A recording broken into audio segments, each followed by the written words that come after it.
এই যে মাঠ দেখতে পাচ্ছেন, এটা আমাদের এলাকায়। হ্যাঁ, এই ভিডিওটা করার আসলে কোনো উদ্দেশ্য আমার ছিল না। তো এই মাঠে আমি আমার শশার 1 বিঘা শশা লাগাইছি, আর হচ্ছে 10 কাঠা মতো মরিচ। তো এখন হচ্ছে বাজে মনে হয় দুপুর 2:30 কি 3টা মতো। আমাদের বাড়িতে এত পরিমাণে গরম, ওখানে থাকা মুশকিল। এত মানে গরম, মনে হয় যে হচ্ছে মানে ডিম ভাজবে শরীরের উপরে, এরকম অবস্থা। ঠিক আছে, ওই যে মাঠ, ওই যে সাইডে আমাদের বাগান আছে, মেহগনি বাগান।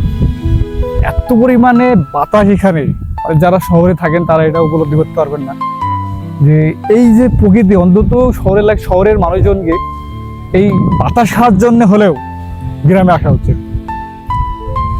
মানে এটা বলে বোঝানো যাবে না, এই প্রকৃতি, এই হাওয়া বাতাস তো সুন্দর, এত মনোমুগ্ধকর একটা জিনিস, একটা প্রশান্তির জায়গা। গ্রাম মানে একটা প্রশান্তির জায়গা। এখানকার মানুষজন আর চলাফেরা, আচার আচরণ, গাড়ি ঘোড়া সবকিছুই পারফেক্ট।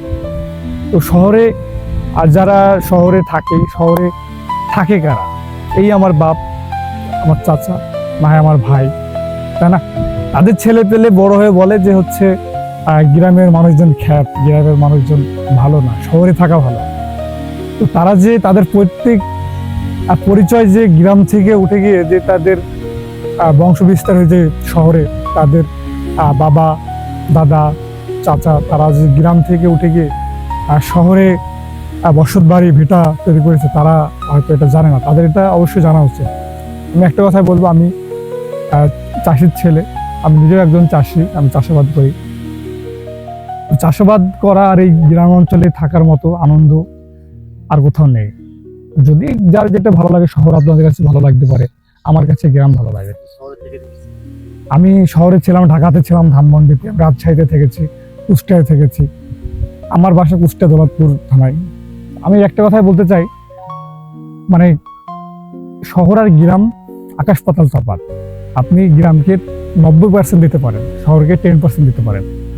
শহরের কালচার ঠিক আছে, আর গ্রামের কালচার, হয়তো শহর উন্নত হতে পারে যানবাহনের দিক দিয়ে, বিল্ডিং এর দিক দিয়ে উন্নত হতে পারে, কিন্তু গ্রাম অনেক ভালো, শহরের থেকে অনেক ভালো। এখানে এখনো আমরা 5 টাকা ভাড়া দিই, শহরে 5 টাকা ভাড়া আপনি কথা দিতে পারবেন না, আমরা এখনো 5 টাকা ভাড়া দিই। ঠিক আছে, সবাই ভালো থাকবেন, আমার কথায় কেউ কিছু মনে নেবেন না। ধন্যবাদ।